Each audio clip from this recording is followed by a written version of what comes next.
All right, let me walk through it. So, if what really is going on with people like Hasan and Vaush is that really there's something duplicitous or self-serving about their philosophy, what they argue, then see what a lot of this comes down to is their sort of claims that the criminal is misunderstood. It's actually a necessity of the criminal to crime. You don't know their circumstances. You can't judge them. And then even going so far as to use some kind of theological lines about how could you judge others? Wood in your eye, blah, blah, blah. So the thing that, because what happens is you start to get this, another thing that comes up is, well, no, if say what this is really about are people, it's in some people's self-interest to disarm other people so that they could commit crime and victimize them. And that people like Vaush and Hasan are actually just, they're sort of a part of something that almost comes across like it's some kind of pattern in society of people like this, that they sort of want, they really must at some level desire chaos and social upheaval, because they just like it. They just like the chaos, and that it's all entirely narcissism. This is entirely, everything they're doing has more to do with just getting attention than really bringing up some ideas that are worthy of discussion or some big ideas. And so this then posits, well, and it's really that they're recognizing criminals as like-minded people. That criminals actually, it's not they're doing it for the bread or I feel this.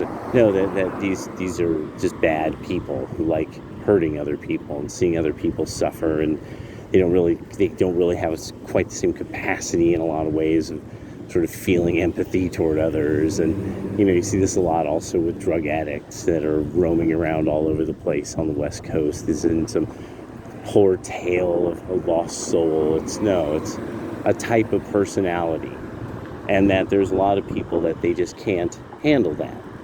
They just psychologically can't handle that. They don't have a framework to think of people just being a bit evil.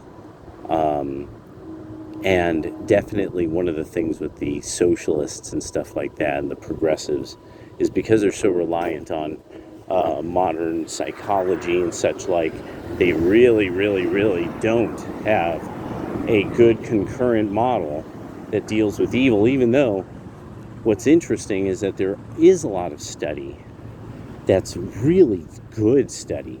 EKGs and all the stuff attached to the skull with the suction cups and all that, where they really get into like how bad, murderous, evil people, like how their brain works under certain sets of stimuli and how different they are than most normal people.